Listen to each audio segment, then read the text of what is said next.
कक्षा 8वीं विषय हिंदी। समास की परिभाषा। दो या दो से अधिक पद जब अपनी अपनी विभक्तियों को छोड़कर मिलते हैं तो उस मिले हुए नए शब्द को समासिक शब्द कहते हैं और उनके मेल को समास कहते हैं। पद का मतलब होता है शब्द।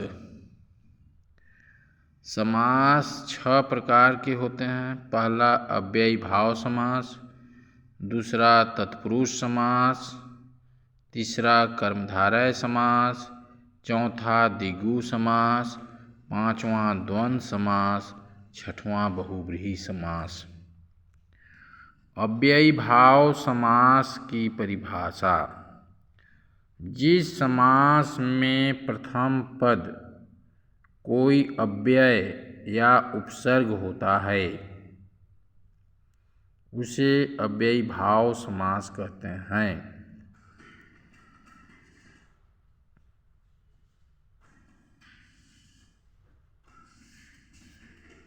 जैसे पहला यथाशक्ति। यथाशक्ति को जब समास विग्रह करेंगे तो हो जाएगा शक्ति के अनुसार। दूसरा आजन्म। आजन्म में आ उपसर्ग है।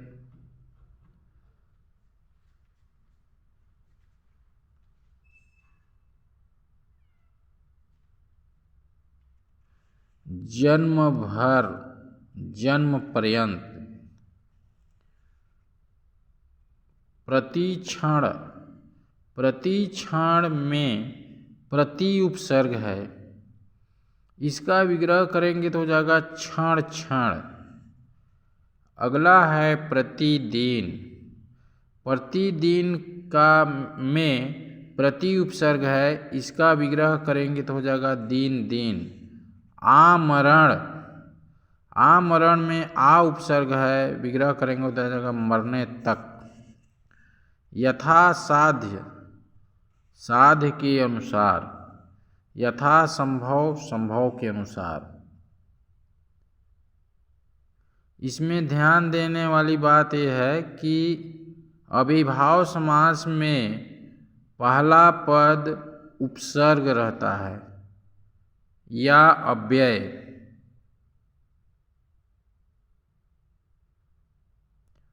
पहला पद उपसर्ग या अव्यय रहता है, वहाँ अविभाव समास होता है। दूसरा है तत्पुरुष समास। जब समास के पदों के मध्य कोई कारक विभक्ति लगती हो वहाँ तत्पुरुष समास होता है। जैसे राजपुत्र। समास विग्रह करेंगे तो हो जाएगा राजा का पुत्र। रसोई घर। रसोई घर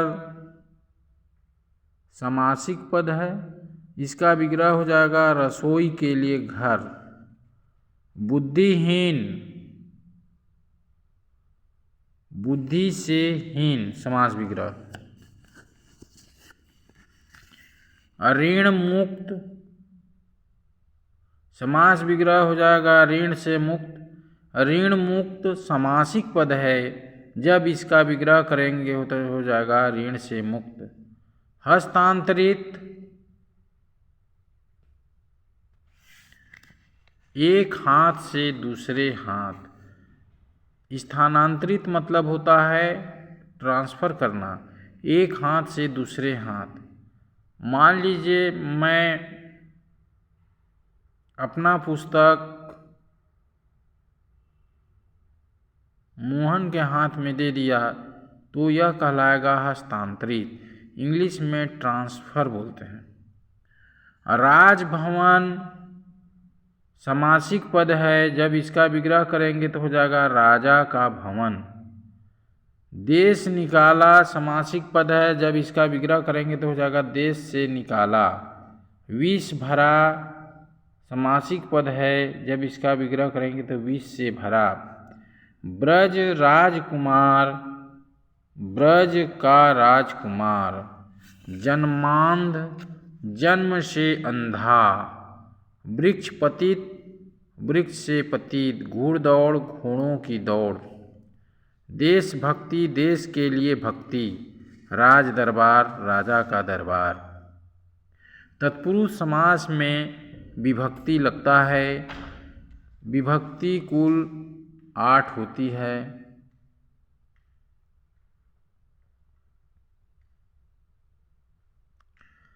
तीसरा है कर्मधारय समास।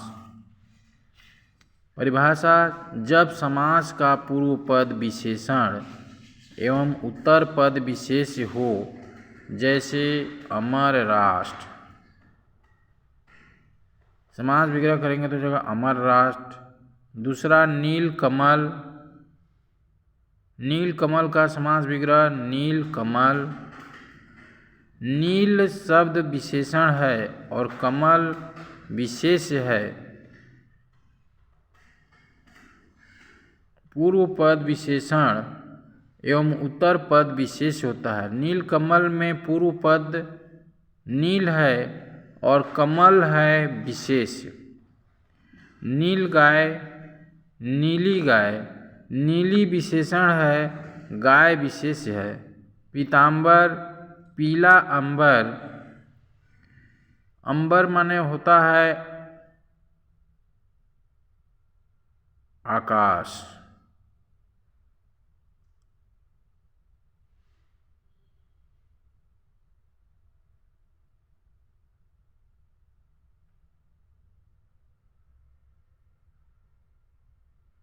पीला शब्द यहाँ विशेषता बता रहा है अंबर का। चंद्रमुख। समास विग्रह करेंगे तो हो जाएगा चंद्रमुख, बीच में डेश हो जाएगा। नीलांबर, नीलांबर। कर्मधारय समास में पूर्व पद विशेषण होता है, उत्तर पद विशेष होता है। ध्यान देने योग्य बात है।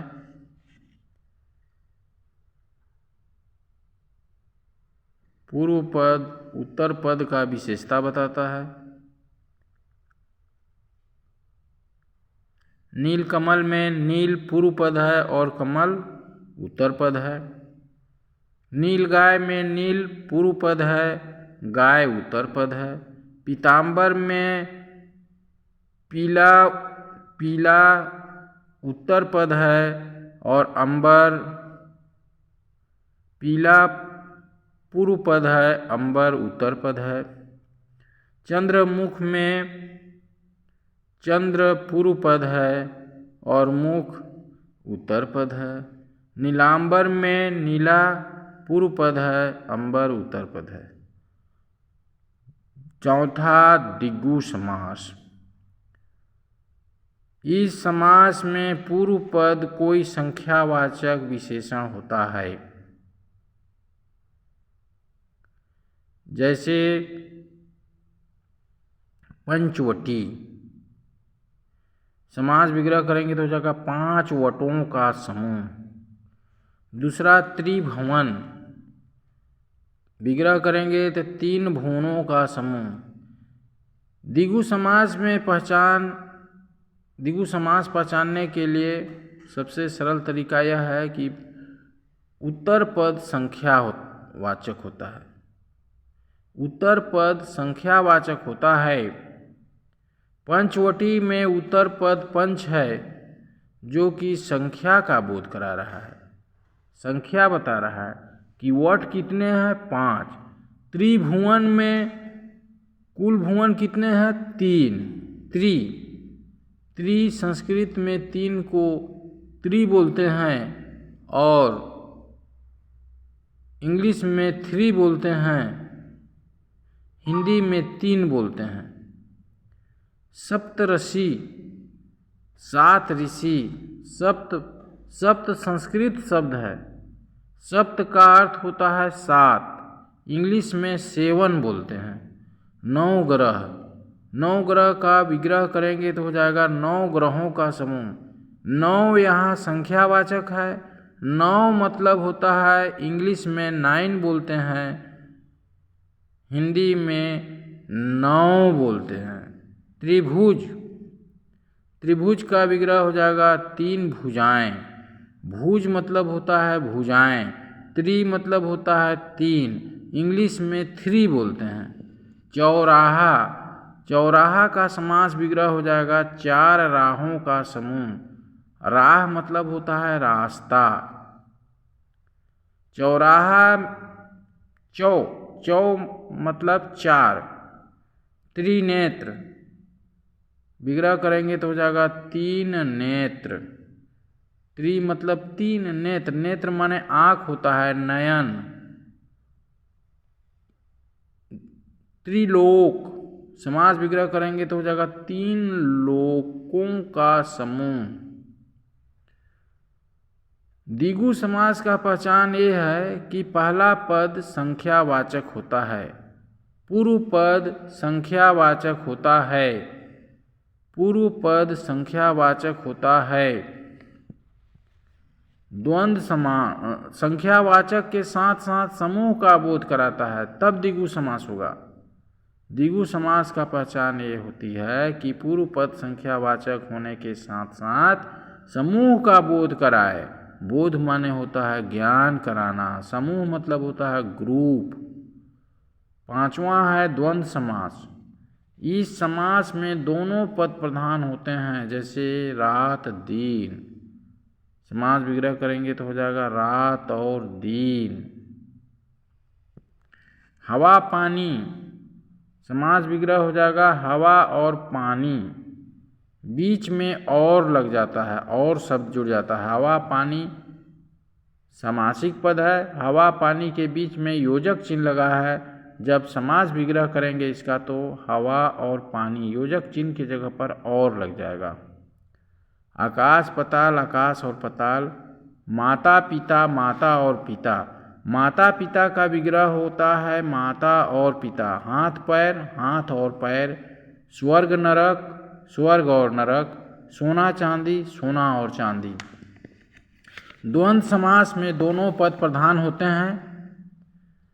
समासिक पद में बीच में योजक चिन्ह लगा रहता है, और उस विग्रह करेंगे तो वह योजक चिन्ह की जगह पर और जोड़ दिया जाता है। जैसे रात दिन का समासिक विग्रह समास विग्रह होगा तो हो जाएगा रात और दिन। हवा पानी, हवा और पानी।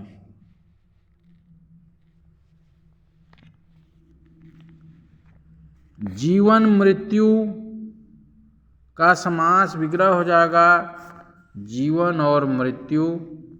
छोटे बड़े का समास विग्रह होगा छोटे और बड़े। अब 6वां है बहुब्रीहि समास। बहुब्रीहि समास में दोनों पद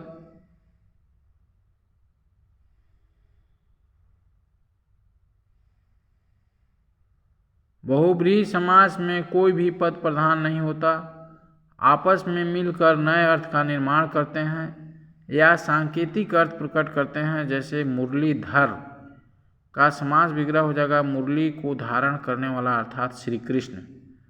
त्रिनेत्र 3 नेत्रों वाला अर्थात शंकर जी। लंबोदर लंबा है उदर जिनका अर्थात गणेश जी। चंद्रशेखर चंद्रमा है जिसके शिखर में अर्थात शंकर जी। दशानन 10 हैं आनंद जिनके अर्थात रावण। गजानन गज के समान आनंद जिनका अर्थात गणेश जी। वीणा पाणी वीणा है जिनके पाणी हाथ में अर्थात देवी सरस्वती। Thank you. इस वीडियो को जो भी स्टूडेंट दर्शक श्रोतागण देखेंगे सुनेंगे, वीडियो को लाइक और सब्सक्राइब ज़रूर कीजिएगा, ताकि अगला वीडियो बनाऊंगा तो आपके पास आसानी से पहुंच सके। धन्यवाद।